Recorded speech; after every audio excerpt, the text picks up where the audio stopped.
We are back with you now. I'm as surprised as you are. Wave Listen I like Kenny. That was a strong count-in. Kenny was That was good. good. But you know what? I was thinking the same thing. Hey, Jeremy, the producer, I kind of got a man crush on Jeremy. He knows it. He's insightful. He's on it. Thank you, Jeremy, for running the show. Everybody has a man crush on Jeremy. Right? That's a normal thing. He's just very pleasant, very nice, dash of professionalism. Don't tell LA I said that. I won't. He's there'll be roaming around. some He can probably hear you. He That'll does be all sad. the gadgets and the technology. He can hear you already. I'm just going to say endless love. He can hear you already. Okay, you guys are here for Takeover Show. Important stuff. Next week, don't go broke in a nursing home. Don't do Free it. workshops, 3 different times you can go. Yeah, we start Monday. Pretty much our hallmark is the Hilton Garden Inn in Louisville. We've been there quite a while. Exit 132 off of I-65 next to Exit 4 at Fairgrounds, right next to the Cracker Barrel, 10 a.m.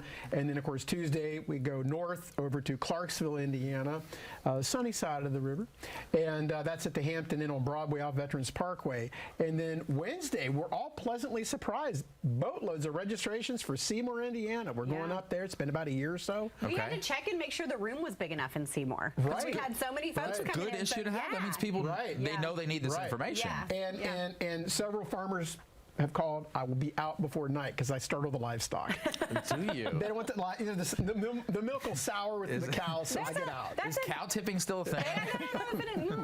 That's a great Hey, I'm walking on the ceiling. Can we talk about the workshops now? I mean, dancing on the ceiling. That's a great population that Amy Stein, who there's always a legal component. She's going to be joining us the next segment. But there's no harder working bunch than farmers, right? For sure. And I think they're in it and they do stuff every day. But we see so many farmers that are kind of late to the game. These farm families, these agriculture families, and it's like, they haven't done anything. And that work eats their whole life.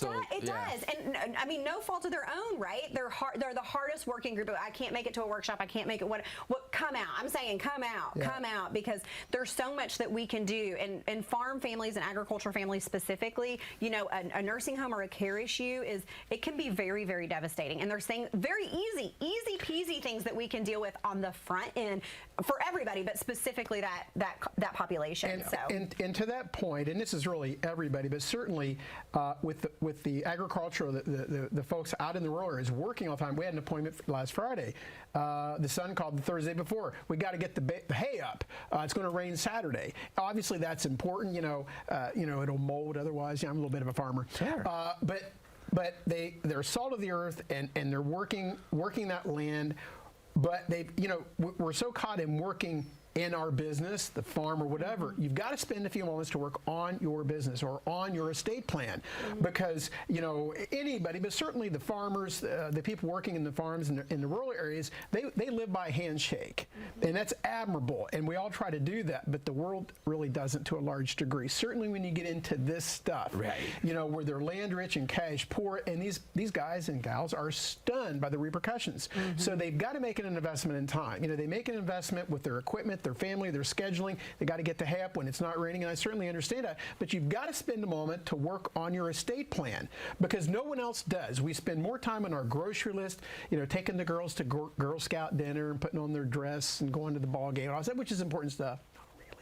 But we got to work on building and maintaining what we spend a lifetime working for. And we love children and elder advisors. Of course you do. We've heard that. They are your future. They're all of our future, especially yours. But why this is important, speaking of the same population of folks, right?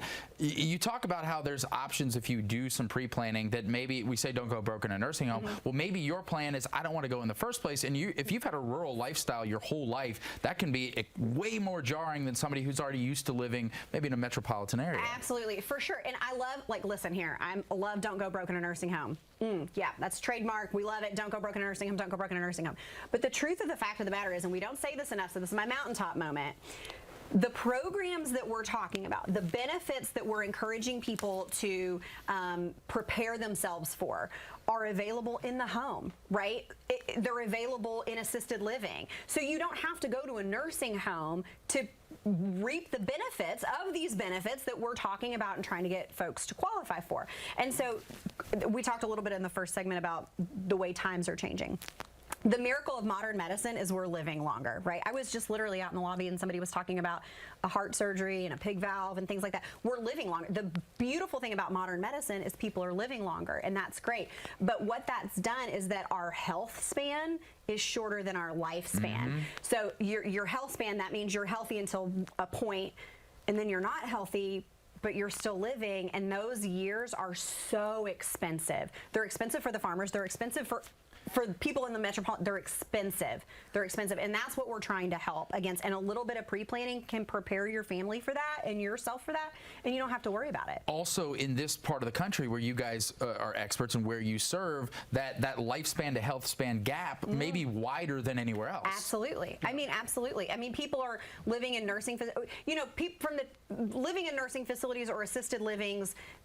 A lot of our clients, I'm just spitballing here, like the last 5, 6, 7, 8 years of their life sometimes. And nursing homes are costing $120,000 a year.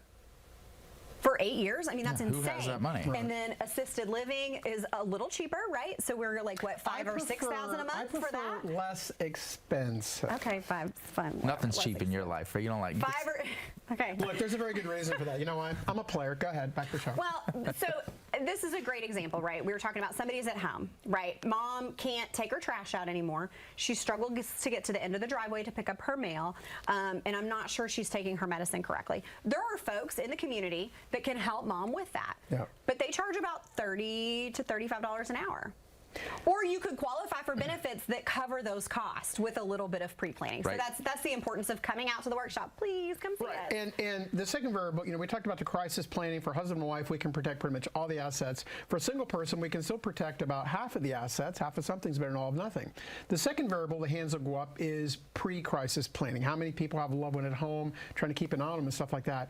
Well, with Marianne coming on board in the last couple of years as a 40-year master level social worker, she can develop plans so you don't go to the nursing home, which is really now refreshing, because a lot of people watching the show, we're never going to the nursing home, so I don't need to go to the workshop. Great. Now you have an option so that you don't go to the nursing home in the first place, because otherwise it is quite tenuous. It's very stressful to try and navigate it yourself. Because before Marianne came on board, families that come in, we get all the financials lined up. Often we would have the attorney doing the legal part, because, I'm not an attorney. I'm not a fashion designer either. Kind of are. Should be, But there's things that we can do. And now Marianne can work with those families so they don't go to the nursing home in the first place. So Marianne is a master's level social worker. She's actually my mom, right? Really? So she lived. Are you really serious? Stop it. So she lived this. So remember, I told the story about Granny B, and she would steal the car while we were all at work and at school and stuff. So she's been through this. That's the great thing about. Not only does she have 40 years of professional experience, but Marianne's walked through this with her own parents. She's been there. She's done that, and she has a caseload of folks that she sees on a monthly basis. And some of them, Larry and I never see. They don't need us. Right. They just need her expertise. So that's another great reason to come out to the workshop to learn about that service, because we don't talk about that, I think, enough. Now, and here's an insightful question. All Kentuckian is wondering, how many battle scars does your mother have raising you? Well, I was pretty good, thank you. You gotta think Court about your records answer. are sealed, to be sure. Thank you, Amy. We gotta go to break. Decide how you want to answer that question. We will have more information about the workshops after the short commercial break. Also, Amy Wheatley, attorney with Stein Law, answering some of those legal questions for us when we return.